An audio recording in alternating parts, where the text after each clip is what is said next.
guys, welcome to Insurance Simplified. Insurance Simplified is a series created to teach you and guide you on all you need to know about insurance. My name is Funke, and today we are going to be talking about motor insurance. And to talk about motor insurance, I have with me an expert in the field, Mr. Tunde Oshinowo, and he is going to shed more light on what we need and all we need to know about motor. Okay. Hi, Mr. Tunde. Welcome to Insurance Simplified. Thank you. It's my pleasure to be here. Okay. So, Mr. Tunde, today we are talking about motor insurance. And can you briefly explain what motor insurance is, like in layman's word? All right. Thank you for the opportunity to have this section with you.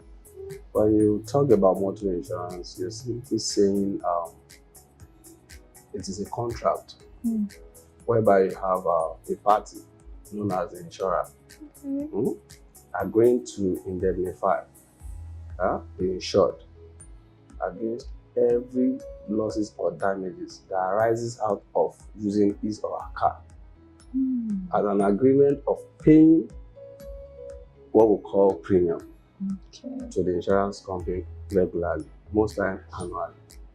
So, while using your vehicles, it comes with different risks. There are risks of third-party liabilities, and there are risks attached to that vehicle itself, like fire, like theft, like accidental damage. So once you have this insurance in place, you are rest assured that when claims crystallized, the peace of mind is there. Thank you, sir. And that is motor insurance for you. So I'm going to be asking Mr. Tunde a few questions just to, give us the proper insights we need to know about car insurance or motor insurance or auto insurance. So I'll be asking Mr. Tunde a few questions. And the first question is, what are the different types of motor insurance available? All right, thank you. The different levels of motor insurance cover we have available. The lowest of it is what we know as third-party only insurance. Okay. Then this provides cover for third-party liabilities. Example of this is when you drive your car and it causes injury or death to third party, or in the course of using your car, you ran into a third party's property and you got it damaged. However, the property damage part of it is always to a particular limit. Though you have your options of increasing this limit, but when it comes to injury and death, because life cannot be quantified, so it's always subjected to negotiation with family of the deceased. So third party, you said, could third party be a car or a property? Yeah, third party could be, when it's a third party property, it could be a car. It could be any other property that doesn't belong to you as an insured. Sorry to say. So in a case whereby you're driving your car and you ran into somebody's fence, you are liable to build up the fence. So that fence is another person's property which you have damaged. And you cannot just say, oh, sorry, I've damaged your fence, I need to go now. No, you must fix it. So, of course. So that is an example of a third-party property. Yes. So what other kind of insurance? Then after that, you can talk about what we call third-party fire and theft. And what this is saying is all the level of cover, all the things that are being covered in third party is still covered. That's why you have that word third-party fire and theft. So in addition to the third-party cover that I explained earlier, so there's additional cover for the insured against fire to the vehicle and against theft. Okay. So the other types of... Okay, so outside of that, we have what we call comprehensive insurance. That is much more, a kind of an all-risk policy where you have your third-party liability well covered. You have the fire theft inclusive. The fire is inclusive. Theft is inclusive, and accidental own damage. There's what we call accidental own damage. Okay. When I explained the third-party fire and theft, I just said third-party liabilities are covered. Yes. Fire is and covered theft is like and an theft. add-on. But what happens in a case whereby you have a collision with another vehicle?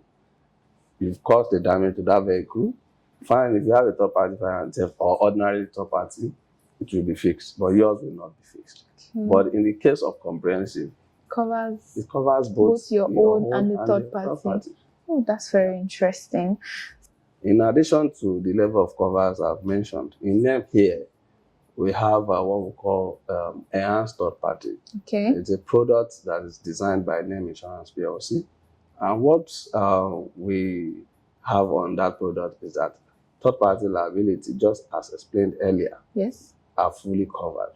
But there are additional benefits, like own damage is also covered. Accidental own damage is covered to a reasonable extent. And that's to a limit of 1 million. Okay. Well, what we are seeing is when you're causing, damage to another person's vehicle, in that process, if your vehicle too, has some kind of damages, you can compensate it to the level of 1 million naira. And it's very cheap, if you ask me. Yes, it is. And with it, we still have some other benefits that come with it. Okay. So guys, we have third-party car insurance, comprehensive car insurance, enhanced third-party car insurance. We have third-party fire and theft. All ready for you to purchase. You want to protect your car. You're putting your car on the road, and it is a necessity to have car insurance because the law now demands for it. So let's ask Mr. Tunde some more questions. And sir, are there situations where insurance doesn't apply even if you have a policy? Well, the only situation your insurance cover won't come for you or to your rescue is if you have not purchased, the right cover for yourself. For instance, if you are buying a third-party only insurance, when there's an accidental own damage, definitely the insurance company won't come to give you your own restoration. That's what we call indemnity. They won't touch your vehicle because what you bought is third-party insurance. So the only thing that is coming out for you is the compensation that is going to the third party. So in that case, you will realize that you have insurance, but it's not helping you as insured, but rather the third party. So how does someone go about purchasing motor insurance for the first time?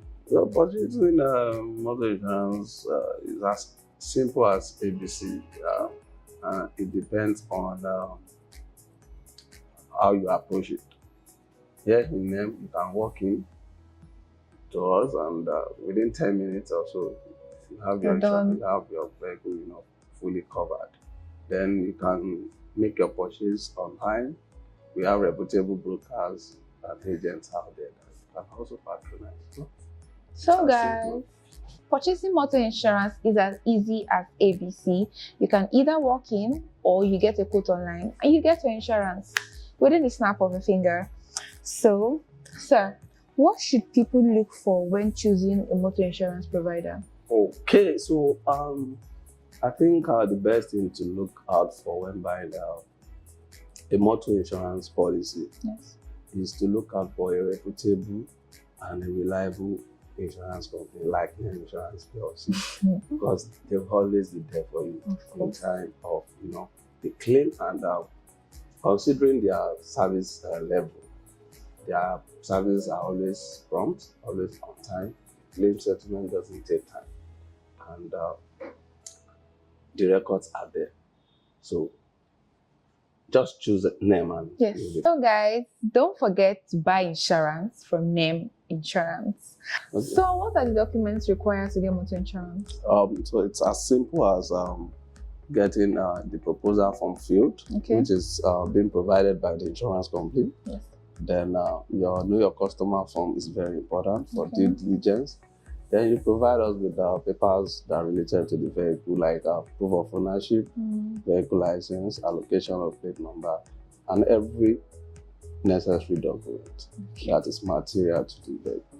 So, Mr. Tunde, this question seems like it's a deep question. Like, I'm confused as well. But the question goes, is motor insurance important even if you're a careful driver? Even if you're a careful driver, Like motor you're driving insurance is one by one. very, very, very important Important. because it is required by law that there must be an insurance cover for every Vehicle on the road. So if you are not buying motor insurance in the name of being a careful driver, you are violating the law, and the consequences are not good. And of course, you don't want to be caught violating the rule of law. So get your motor insurance today. So what are some financial risks of driving without motor insurance? All right. So we'll be very, very practical about this. Earlier, I said it is against the law for you to drive without the motor insurance, and there's consequences.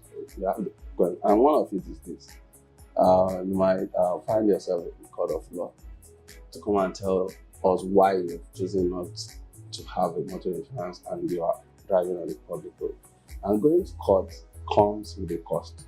Of course it does. That hire a lawyer and the rest of it. So these are financial losses on its own that you wouldn't have incurred if you have ordinarily purchased your motor insurance cover. Additionally, when there is a claim, especially a third-party claim, you are liable and you need to, personally from your pocket indemnify the third party, for instance. And let's make it more practical here. You have a car and you run into somebody's, maybe latest Mercedes Benz, and you got it bashed. How financially buoyant are you to bring out the huge amount that will fix the vehicle at that point in time? So not buying motor insurance, you are already creating a financial burden for yourself. So it's rather good you choose them and have the peace of mind you deserve. Thank you, sir. Thank you very much. So, are there some add-ons to motor insurance? What add-ons? Yeah, there are add-ons to motor insurance. And traditionally, we have add-ons like strike, riot, and civil commotion. Okay. And what we are saying is when there is damage to your vehicle as a result of strike or civil commotion, everybody will remember, what happened during EndSARS. And if not for insurance companies, some businesses would have been paralyzed right now. So that's an add-on. We have flood damage and many other add-ons. Though some of them might come with additional premium, but it's always worth it. Okay. Thank you very much for that, sir. Motor insurance transferable? Okay. Motor insurance is not transferable. If you are selling your car, your interest in that car ceases at that point. In insurance, there's what we call insurable interest. Okay. If I have my car, when I still have it as my own, that is when my financial interest is relevant. Once I'm releasing the vehicle, it's gone. Yeah, it's gone. So the normal thing to do is to advise the insurance company to terminate the cover, and if there is due to you any return premium, definitely they will have your return premium. Oh, really? Yeah, sure. Oh. For terminating the cover before the end of your policy. However, it is it's going to be a good thing for the new buyer to now take up, insurance cover for the vehicle.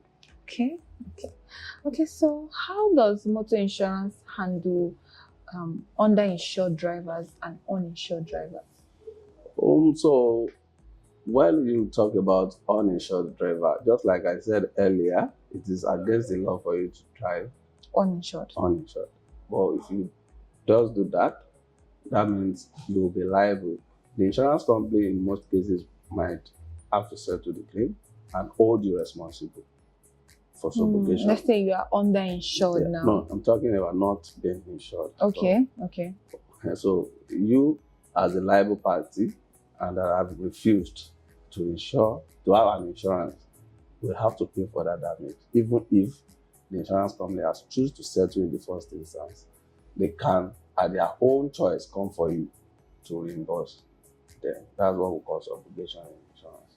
But when you say, when it is the issue of under insurance, in let's look at it comprehensively. From the angle of the third party, there's no problem. Yeah. But for your own personal self, it is not good to under-insure, because the implication is not always good at the time of claim, especially when the quantum of the claim is big. Let me give you a practical example here. If you have a car of, say, 10 million, and you've decided to insure it for 5 million, you've under-insured your car, right? And on your policy, there's what we call constructive total loss. Constructive total loss. Okay. So what we're saying is, anytime there's a claim and your estimate of repair is up to 60%, we have to treat that claim as a total loss. So if you have insured for 5 million, for instance, on our books we have 5 million, and there is a fatal accident, and your estimate is up to 3 million, we assume that claim to be a total loss. And the implication is that we'll settle you with 5 million, we'll collect the salvage.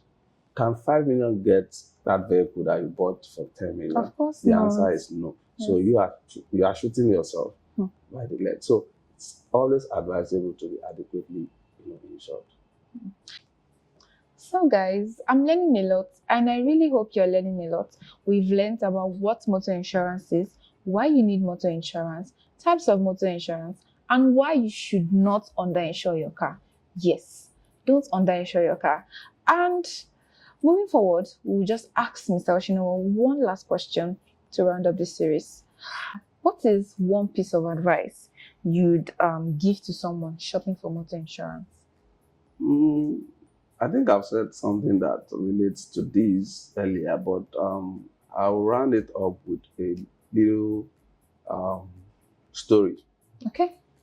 And it's not a story per se, it is what actually happened. It was on a fateful day after the work of the day. I was driving home, and okay, this is a personal experience. Yeah. So I saw someone, a colleague of mine, that was involved in an accident. So I had to pull over. And the liable party was a truck driver who ordinarily, have insurance for that truck. But ignorantly, he doesn't know that insurance works. So they were there, shouting, and I had to intervene. Where is your insurance certificate? At first, because of the ignorance and with the help of his fellow, truck drivers that pulled over, they refused to, present the certificate and other papers. In fact, before I pulled over, they removed their plate number from the vehicle, because ordinarily with the plate number I can do something. So at a point, a mobile police officer now, joined us, and luckily he knows me very well. Okay. And he told them, don't be afraid, give him his insurance certificate. Give him your insurance certificate. Probably he knows what to do. And when I collected the certificate, we have a platform called Nigeria Insurance Industry Database, where you can confirm your genuineness of cover. Okay. So I proceeded to confirm the genuineness of his cover, and boom, the insurance was genuine. So I told him, you don't need to run, you don't need to make a case. So you don't need to you are liable, and this is your insurance company. The insurance company will pay for this. And I quickly, lectured them on what to do, and within 3 days or so, the claim was settled. And as I speak till today, if I drove past that spot, because it's a regular park for the truck drivers, they still appreciate that till Mm. today. So I'll just, use that avenue to tell people that insurance works. Try to be well informed. Don't underinsure. Drive carefully and choose name to get that peace of mind that you deserve. Thank you so much, sir. Thank you. for Thank you. having It me. was so nice to have you here. Thank you. Yes. So guys, I'm glad we've come to the end of this episode on motor insurance, and we have learned the basics about motor insurance, why you need motor insurance, the importance of motor insurance, and the disadvantages of underinsuring your car. So guys, stay tuned for more on this series, and don't forget to like, follow, share, and subscribe.